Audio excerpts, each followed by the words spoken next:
Hi, everyone. Thank you for coming.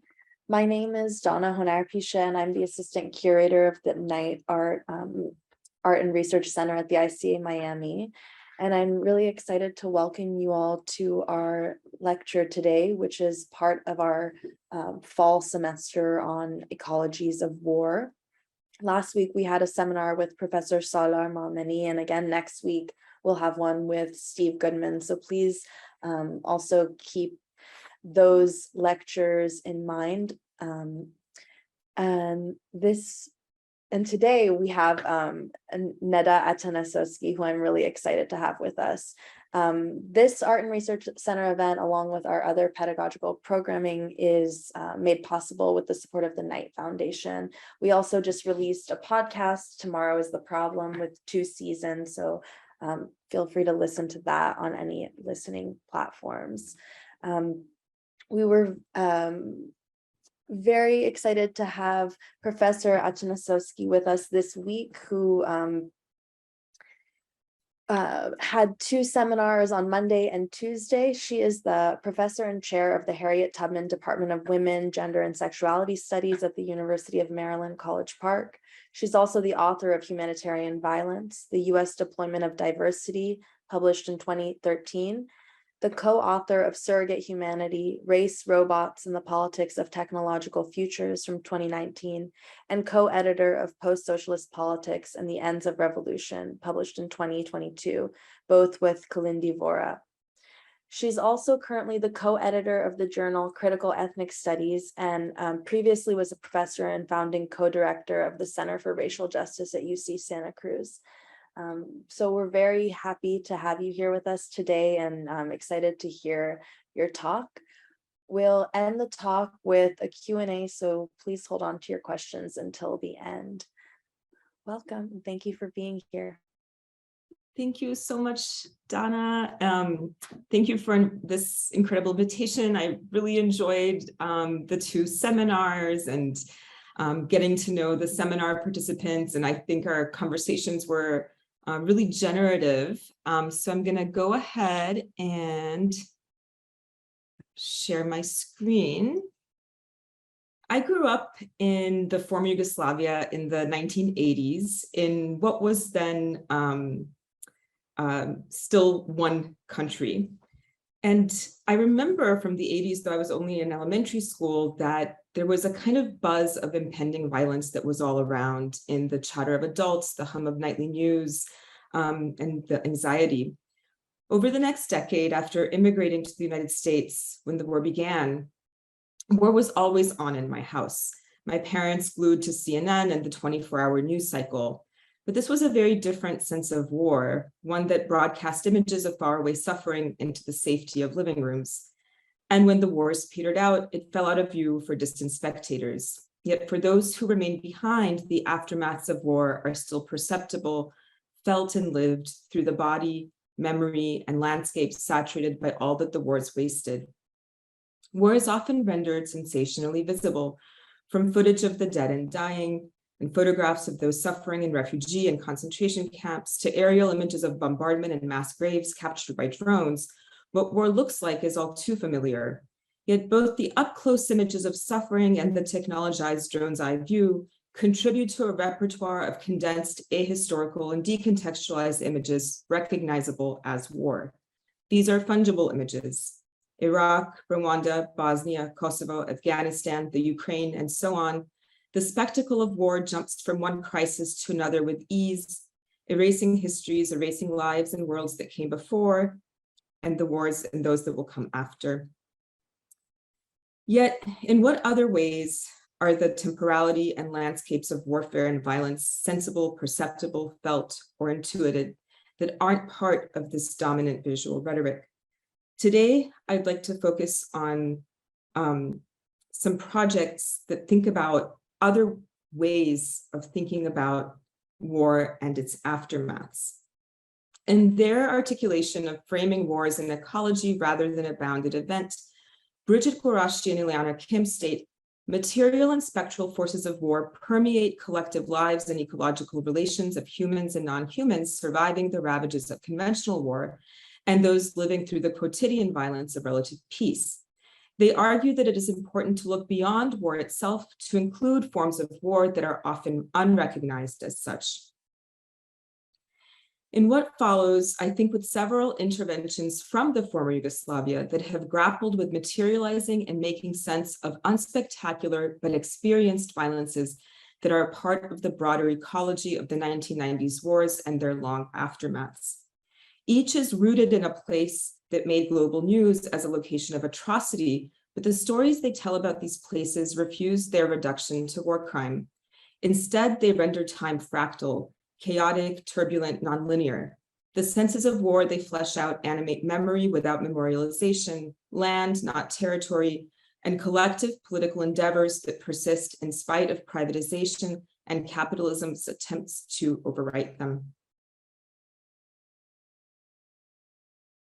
On the 6th of August, 1992, British journalists from ITN and The Guardian revealed photographic evidence of Serbian-run concentration camp where Bosniaks and Croats were imprisoned in the area of Prijedor in northwestern Bosnia and Herzegovina. These images of emaciated inmates held captive behind barbed wire fences at the now notorious Omeska detention camp led to comparisons with the Holocaust. Although the camp was shut down immediately after the release of the photographic evidence, while in operation, over 3,000 people were held captive there and 700 died. The Four Faces of Omeska project was initially organized by a collective of artists, scholars, and survivors of the camp in 2009. Because the campsite was located on what was an iron ore mine during the socialist era, and because in the post-war era it is once again an active mine, there is no memorial on the site. In response to this problem of historical erasure, the Four Faces of Omeska group conceived a kind of memorial that seeks to create an active exhibition that comprises an inter-archive of materials like documents, interviews, videos, photos, performances, discussions. The working group states that it is constituted of networks of human relations and experiences. The Four Faces of Omeska thus is an ongoing and evolving site of knowledge production that has not been articulated within dominant accounts of the war and its after effects. Four Faces of Omeska represents an explicit challenge to the tendency of memorials to ossify the past as its intervention, but it's also about shaping a different kind of future. Artist Milica Tomic, one of the leading participants in the project, for instance, has written about how a collective and collaborative initiative like Four Faces can produce what she calls non-material goods and common property over ideas, concepts, and social relations. The title Four Faces of Omeska alludes to this reorientation in time by referencing four constitutive layers of history of this mining complex. The interlinking of these temporal layers, the collective maps and ecology of place and relation, far exceeds Omeska infamy as a camp, but it does include it.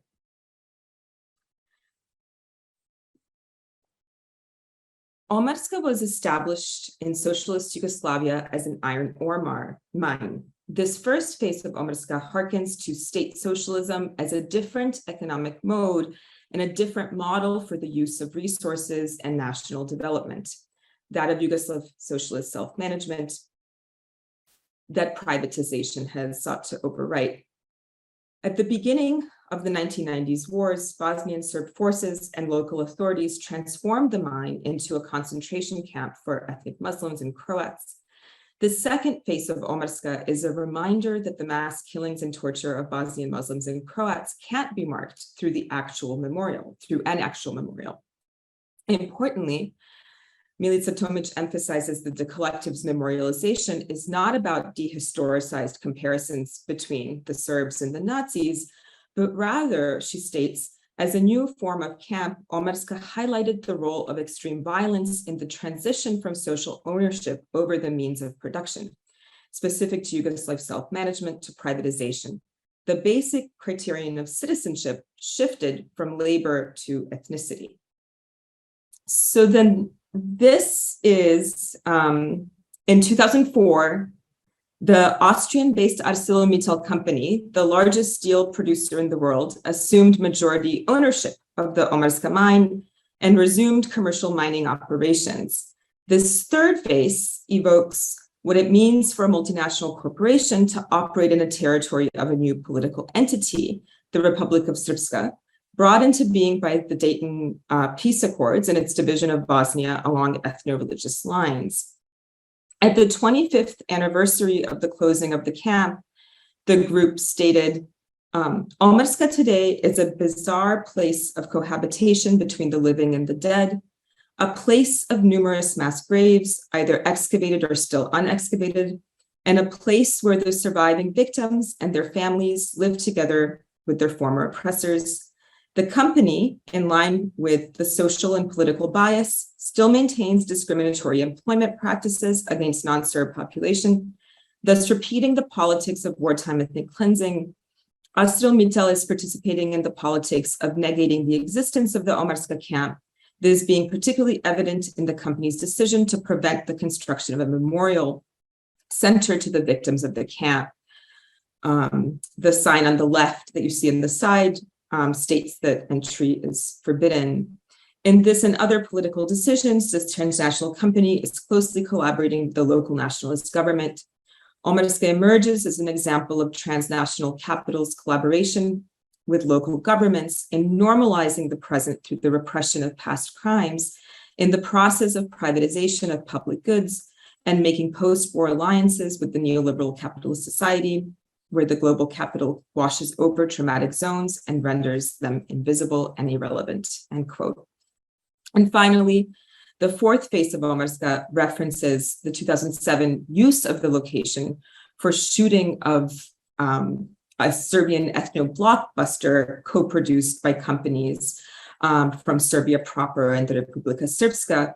And with this fourth phase, the collective is trying to show some of the ways in which cultural production is also implicated in reproducing narratives undergirding nationalism.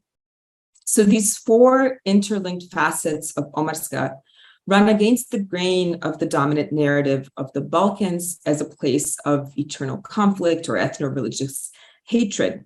Speaking about her involvement in the project, Tomic has argued that to understand the wars and the crimes of the 90s, as well as the ways in which the wars of the 90s have been put to use since they've ended, it's necessary to contend, she states, quote, from the transition from socialism to capitalism that is an ongoing process. She writes that the process of appropriating public property in the name of transition and the ties to global capital and local ruling structures can be understood as a form of extreme terror. And I think this provocation to reframe 9/11 discourses about terrorism, asking what it might mean to conceive of the dissolution of a socialism, maybe one that never fully materialized as a mode of terror, is very interesting, in part because it refuses an understanding of transition to capitalism as either linear or progressive. All of the four phases of Omeska are necessary to understand the politics, economy, and sociality within the war ecology still present in Bosnia, and articulates a fractal approach to time. Like fractals, which are a visual expression of a repeating pattern or formula that starts out simple and gets progressively more complex, each of the four phases materializes the unseen and shifting modes of violence emanating from the war. So the interplay of repetition with differentiation and increasing complexity also marks the second intervention that I want to talk about, which is Ognjen Glanovic's 2018 film, The Load. The film follows Vlada, an aging truck driver charged with carrying cargo from Kosovo to Belgrade during the 1999 NATO bombing of Serbia and Kosovo. After losing his job at the UTVA factory, an aircraft factory damaged during the NATO bombing, he falls back on his truck driver's license in order to make do and support his family. There's only one catch to his new job. He's not allowed to know what he's transporting. Toward the end of the film, viewers come to understand, if only obliquely, what was in the load. After delivering the cargo to what appears to be a construction dig site, he's instructed to wash out the vehicle. For the first time in the film, he opens the latch doors of the dirty white truck and immediately gags and vomits from the foul odor. He nonetheless hoses off the dirt, and small objects are washed away with the muddy water, a necklace, a marble, a pen, really unremarkable objects that could have fallen out of a pocket. One can only guess, but not be certain, that he was transporting dead bodies to be buried in the bleak Belgrade suburb. But this is the film's allusion to the mass grave located in 2001 near Belgrade in Batajnica. The graves contained 744 Kosovar civilians killed during the 1998 to 99 Kosovo War. The discovery of this mass grave was in fact the subject of Glanovic's 2016 documentary film, Depth 2. Most critics writing from the US and Western European context have argued that the load is about complicity in war crimes. Variety critic Jessica King writes, ignorance of atrocity, whether it's an effort of will, like Vlada's, or inadvertent, like the younger generations, doesn't make you innocent of it. And New York Times critic Glenn Kenny wrote that the film depicts how people adapt to ambient atrocity, muffling it to the point that they hardly pay any attention to it or notice. And it's certainly true that in the film, this war crime, along with other aspects of war, are rendered atmospheric rather than sensational. War is the subtle background and the quiet soundtrack. It's heard in the persistent, never-ending hum of fighter planes above head, the distant sound of muffled bullets, and seen in the background is the explosion of NATO bombs that fall in the night and could be mistaken for fireworks.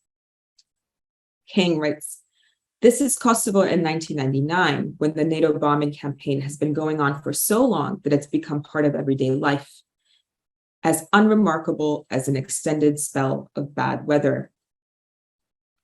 Yet in contrast to the argument that this atmospheric approach to war is simply a rehearsal of Hannah Arendt's formulation of the banality of evil, the film's muted war sensorium is in fact punctured by memory, loss, with a sense of past futures that never came to be, but in ways that may not be obvious to audiences unfamiliar with the history of Yugoslavia. The film's title, Teret, translated as load in English, also means burden.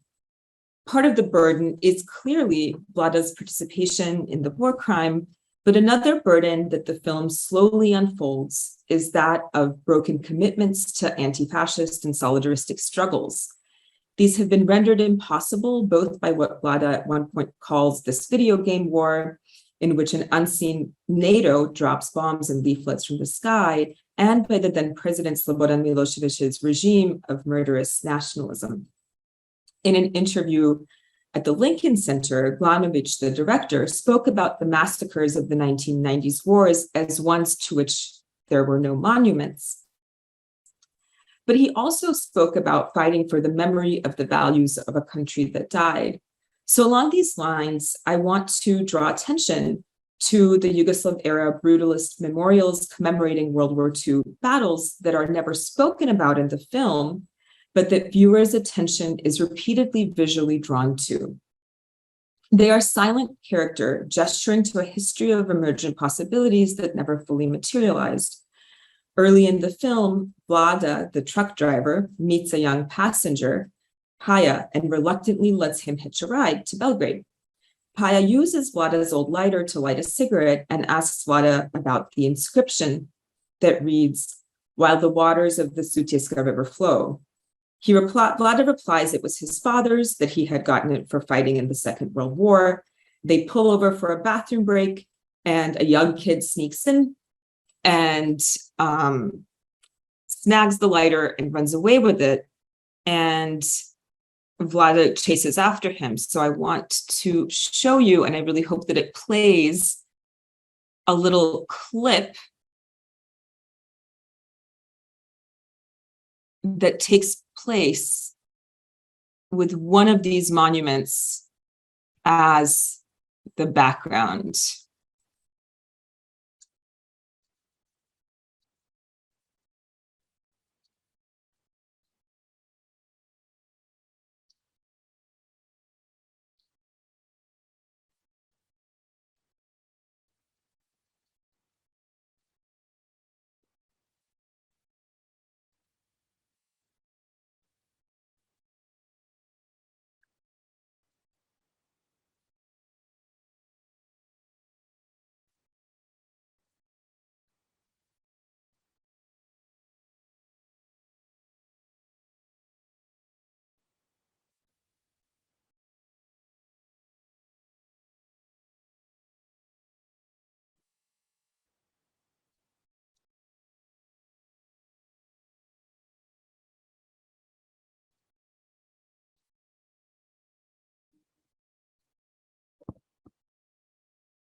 Die.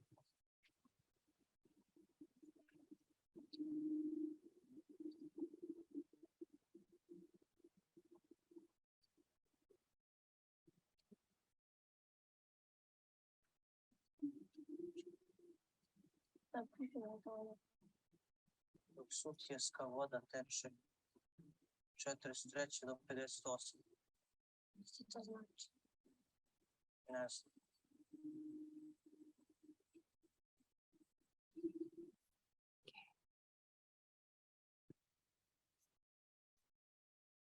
So the monument that you see here is let's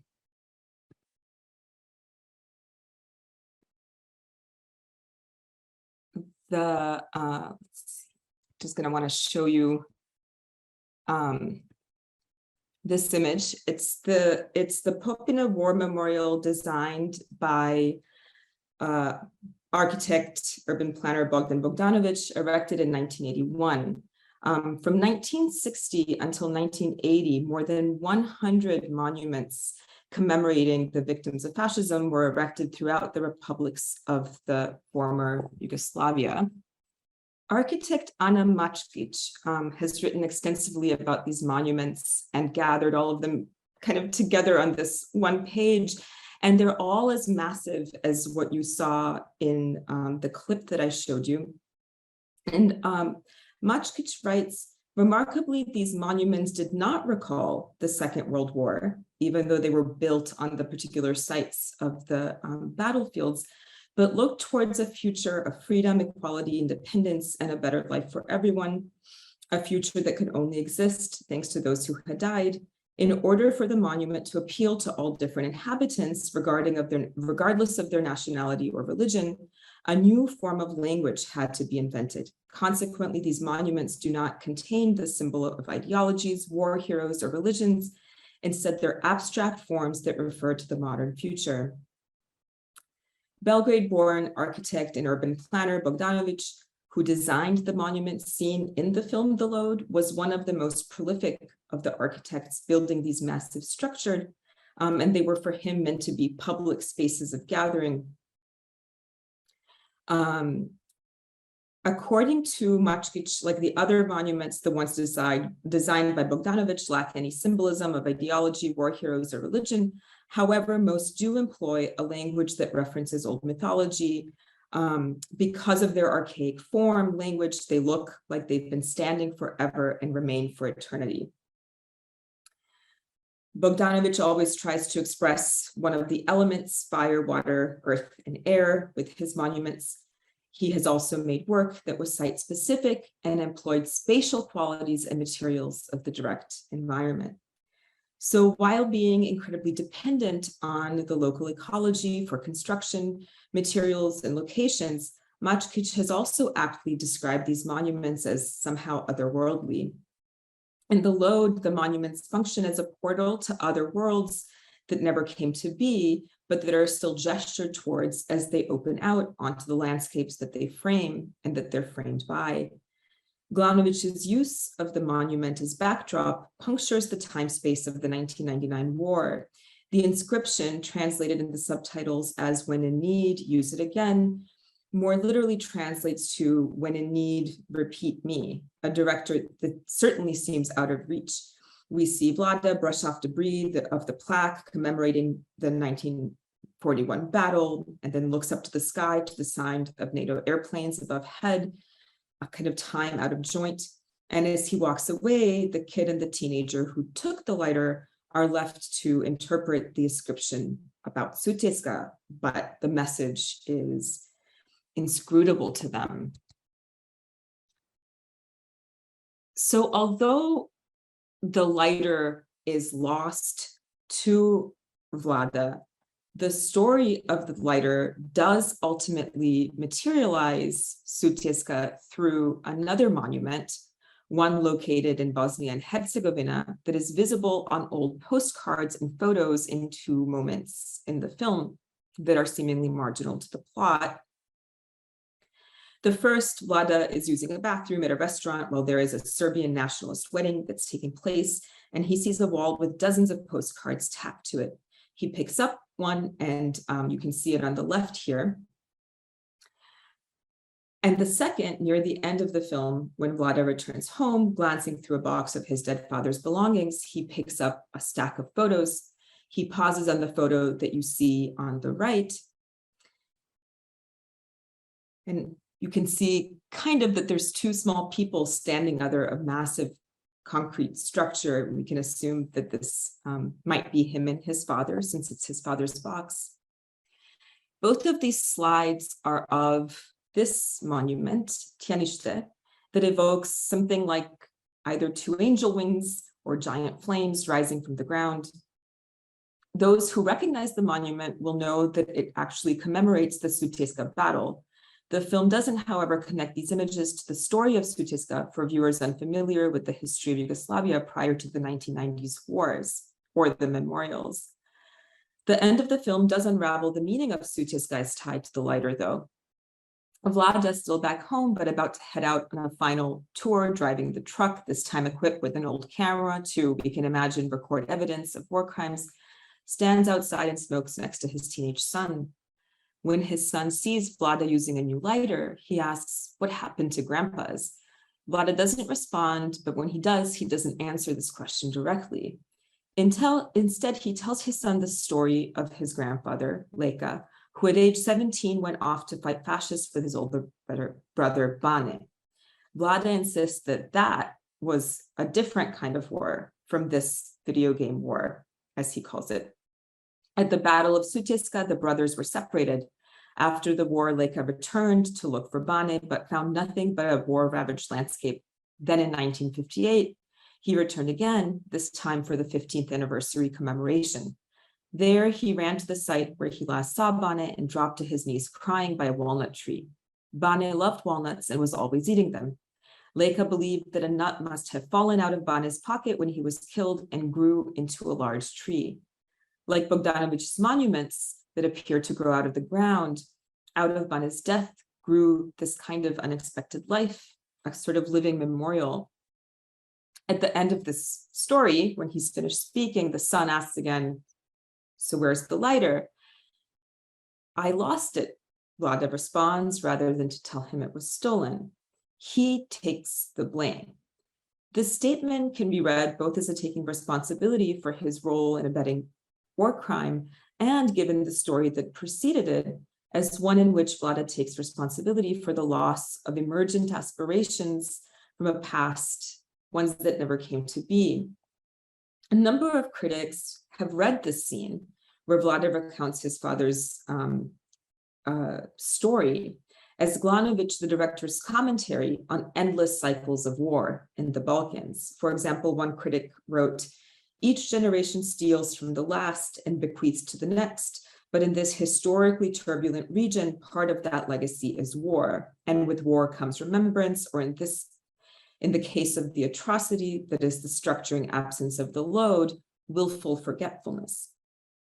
I think such an interpretation rehearses some of the most racializing accounts of the 1990s wars of secession by political scientists and journalists who assess the Balkans as a space of perpetual ethnic conflict and tribalism. Instead, the film's continual return to the lighter and to the monuments might signal the film's condemnation of a different kind of forgetfulness, not just of Yugoslavia, but a forgetfulness about how to fight for just futures, even when it seems impossible. And when in need, repeat not just war, but repeat the act of bringing into being futures that are not capitalist, anti-imperialist, and anti-fascist. This is not to say the Yugoslav experiment succeeded with this, but as Walter Benjamin writes in his theses, to articulate the past historically does not mean to recognize it the way it really was. It means to seize hold of a memory as it flashes up in a moment of danger. And by way of conclusion, I want to briefly turn to an experimental curatorial intervention headed by Armina Pilaf titled Toxic Lands, meant to bring forth both the endurance of the toxicity of war but also to highlight the lives and ecologies that have sprung up since the war. Like Bogdanovich's massive monuments, the pieces are rooted in the local ecosystems, but unlike the massive structure, they're very dynamic. The Toxic Lands website states, the curatorial intention is to create experimental space of inclusion, exploration, and transformation, starting from the destroyed landscape system of the Neretva River and the city of Mostar in Bosnia. The experimental space hosts and forms planetary impermanent society that is living and thinking with the destruction and pollution caused initially by military activities during the war in Bosnia and Herzegovina between 92 and 96, that today are still present in different forms and ecological relationships. Besides the environmental disaster caused by the war, today the lands in Bosnia and Herzegovina and bordering states are subject to pollutions of the air, land, rivers, and sea from the excessive real estate developments, outdated infrastructures, illegal garbage dumps, and long-time deposit of the munition in the nature. The intent here, in other words, is to showcase both the toxicity of war and its complex after effects, as well as how out of this toxic space, it's possible to enact different relations. Like Omeska and the mass graves discovered in the Belgrade suburb, during the 1990s, Mostar as a town symbolized wartime atrocities, including against a UNESCO landmark. In 93, Serb shelling brought down Stari Most, the old bridge constructed in 1566 during the Ottoman Empire. The bridge connected the two sides of the city across the Neretva River. In relation to this, one of the projects featured in the Toxic Lands curation is titled Drowned in the Neretva River. It's an interactive exploration of the ecologies within the Neretva River that has evolved since the war, and it's initiated by Armina Pilov, Damir Ugljan, and Jonas Langbin. And they've staged walks and filming footage around the bank of the river as well as underwater.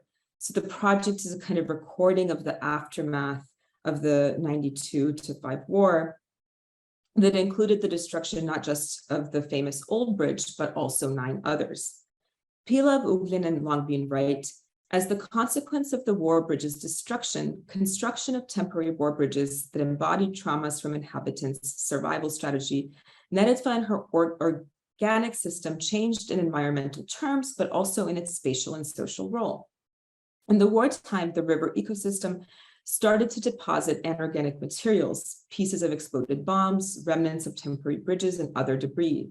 Since then, the river's natural ecosystem is in constant becoming, introducing hybrid species that today are underrepresented.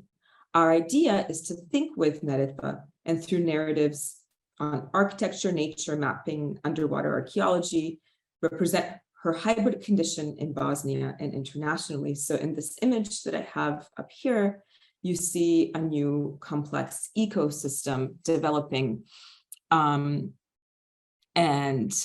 it shows fishes and bullets living with rocks under the river.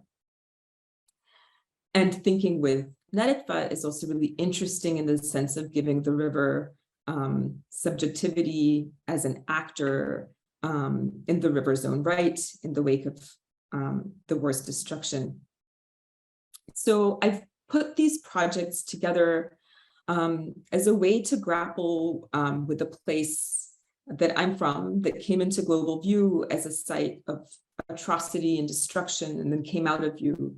And I wanted to think about how staying rooted in place, exploring senses of war through nonlinear, fractal temporalities, emergent possibilities that never came to pass, and relations with land and water,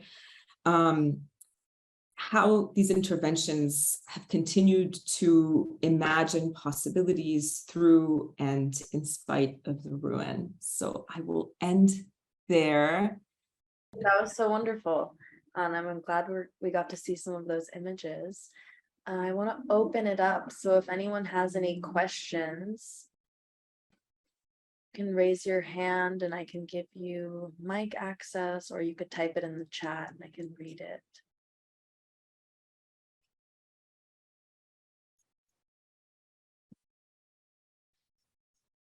While we wait, I guess I can start. I was interested in the way some of these pieces kind of, like you said, give nature or give the river agency in the last example that you were bringing up. And I was wondering if you could talk a little bit about the relationship between nature and witnessing, and how nature is not just acted upon in these examples, but there is a kind of autonomy. There's a sense of witnessing, of holding, of carrying history.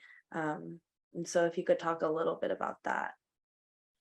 Yeah, I think, you know, the last example probably, you know, most effectively does this, because of course it's not just human death or human destruction, but obviously wars, environmental impacts that continue to be felt. And interestingly enough, in that last example as well, the indictment across these projects is never just of war as kind of the starting point, but also, you know, as I read in the kind of the statement about the curation, it's also once again about privatization, real estate development. You know, there was, and you know, some of the toxicity is also about privatization that very much has to do with the landscape. I also think that there's something really interesting going on with the kind of like the attention to really particular places, and sort of staying with the places. I think you could see this in the sort of long clip that I saw, that, you know, potentially is also doing that work of thinking about ecologies of war through like locality and rootedness, in a way that can't be perceived or apprehended from a distance, that can't be witnessed unless you're there, you know, in relation to your question about witnessing. Yeah, thank you. Does anyone have any questions they'd like to ask? You can raise your hand.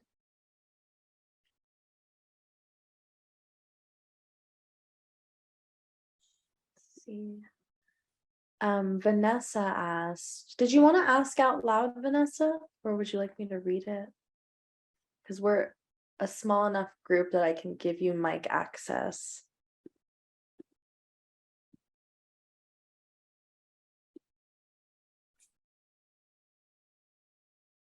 Hi. Hi. I'm sorry. Can you repeat that? Sorry about that. I was wondering, just stemming from Donna's question about nature right now. I'm not sure if I'm phrasing this right, but what are your thoughts about this notion we have of nature, like nature, big N, and what is nature? What is this notion of nature versus what is not nature? Yeah.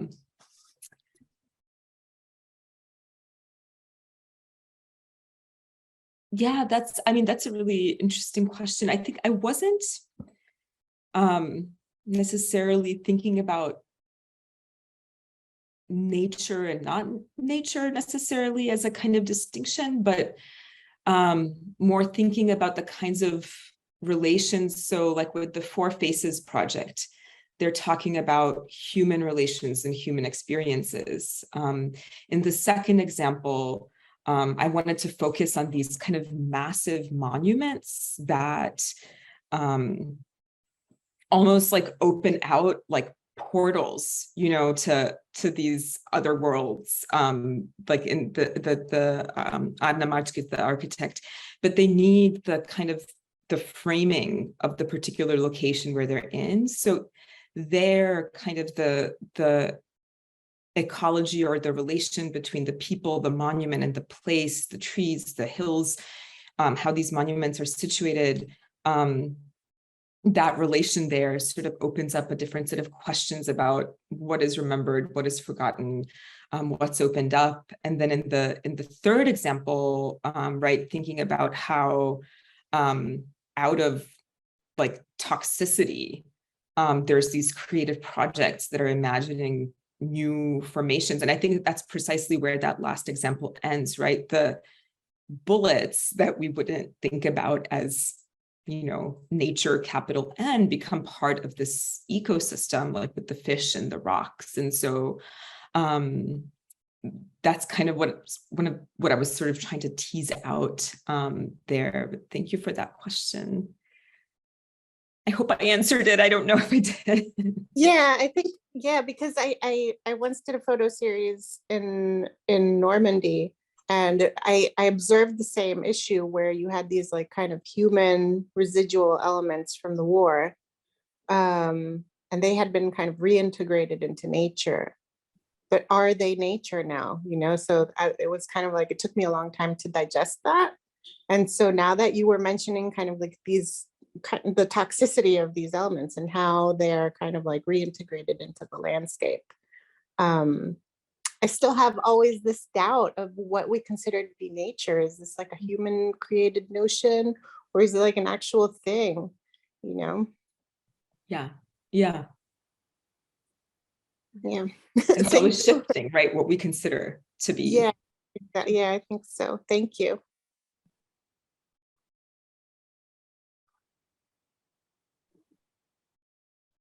While we wait, I'm wondering if you could talk a little bit about, I was really struck by the monument that you brought up. I don't know if you could pull it back up, but it's just, there's something like quite mountainous and angular about it. The first or the second? The one that's kind of, there's like the two. Let's see. This one. Yes, this one. Yeah. Yeah, and I was just wondering if you could talk a little bit about like where it's located and what the like interaction with it is. It's something you're supposed to sort of walk through. Yeah, so it's like you saw in the video, they're massive. And so it's kind of like, in that clip, as you walk, they kind of just appear. All of a sudden, you can almost like see the whole. But then as you get very close to it, and I think you can see this maybe in this postcard over here, the people are so tiny. Like I mentioned, it's located in Bosnia. It's located at a battle site that is thought to have been really critical to the defeat of the Nazis there. It's located near a national park that's also like home to a primeval forest. So and all of this architect's monuments are constructed like with the particular place where they're located in mind, as well as the materials that are found in the place. But they all kind of just are massive structures. And so a lot of people have speculated that actually one of the reasons that they weren't destroyed in the during the wars or in their aftermaths, in like the moment of heightened nationalism, is because they're so large and also remote. They're very unique, and so here they look very diminutive, but they're all huge. Like, well, it's just striking because it does feel, it's obviously huge and kind of alarming, and at the same time it looks like it really belongs in the space. So it's both kind of it's very in your face, and also it feels like an extension of the surrounding mountains, just kind of repositioned. It's like otherworldly, like Machkich wrote, but also like a portal is how I think about a lot of them. Like because how you see through it, what it's framing, and yeah, very Yeah, like a portal, definitely. alien too. Let's see, I think we have Maria. I'll give you mic access if you wanna say your comment out loud. Okay, can you hear me? Yes. Yes. I mean, there's so much information, and of course I'm not a historian myself, but I was wondering, at least in this country, with all the questioning of the monuments, how it represents some people that were very racist, or the whole struggle by the Native Americans or African Americans or any different groups, right? What about if these structures could stay on both sides of history, the part that is only the victor, whether the victor was right or not right in what he or they did, and maybe to have a fuller sense of really of what happened in the history. Mm-hmm. I'm not talking only about, of course, the monuments that are being discussed here in the talk, but in general, and perhaps, which I'm losing hope about it, but perhaps humanity can stop war or killing each other. Yeah. What does the monuments teach us in a way? I guess that's my ultimate question. What can they teach us? Yeah. Because I see the young children in the clip that was shown, they don't even know the history of it. They are sitting there and they just want the lighter, period. Anyway, I don't know if I make sense. It's such a large subject. Thank you so much. I find this terribly important. Your presentation, Professor. Thank you. Thanks for that comment. And I think, so a couple of things, like, yes, the question of the monuments here, Confederate monuments, et cetera. I think that's why, one thing I really wanted to emphasize is the architect who kind of went and documented all of these has talked about the very explicitly, there are no heroes or even particular battles that are represented. They're not representational in that way. Like they're abstract, and it was precisely because they were constructed that way precisely because they were meant to signal like a particular kind of solidarity, unity, and looking forward looking. That's one thing I find so compelling about Maczkiewicz discussion of these monuments, them as forward looking, not back. But of course, they are kind of relics of something that doesn't exist. So what they symbolize now would be very different for different people. But the discussion of the Second World War as being about fascism in the movie that I spoke about, the movie being released in 2018, when discussions about global fascism are really kind of being discussed and need to be discussed. When we had the discussion of fascism in the US with Trump, obviously what's happening in the Philippines, I don't think that the discussions of fascism were kind of incidental, and the framing of World War II here in the film as anti-fascist, I found very, striking and important. So in the sense of, in the particular context in which I was talking about these monuments, it was kind of what I think they meant just within the context of the film, rather than a kind of broader articulation of what they might mean, kind of in the Yugoslav context itself. But yeah, I think, Well, thank you this- for that question.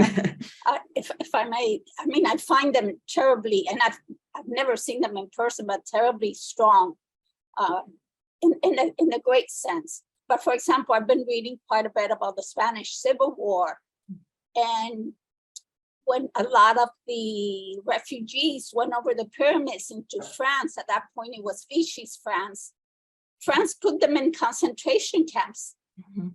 At Gel de Mer in the Mediterranean, nobody talks about that, for example. You know, so there's still so much information, even about World War II. There's Mhm. still so much information that it's not there yet, or at least not in a general sense. But thank you. Thank you. Yeah. That's so interesting. Thank you so much for that. That comment and question. So much to think with.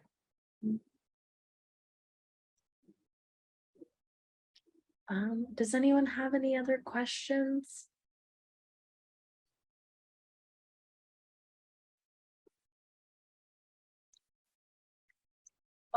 If I may, since nobody else is asking. Sure. Hello. Do you know if I hate to say the word tourists, but people outside of former Yugoslavia go and see these monuments? Because I would love to see them in person. I believe that they do. I've seen people's like blog posts and stuff about going to a number of them. They are remote though, so that's the thing. They seem to be. They're quite remote, but worth I think worth it, seeing. Yes. Well, thank you so much. Thank you. Talk and amazing seminar series, and thank you to all the participants. Thanks to the participants. Thanks, Donna, for inviting me. I really appreciate it. Well, have a good night, everyone. Thanks. Bye.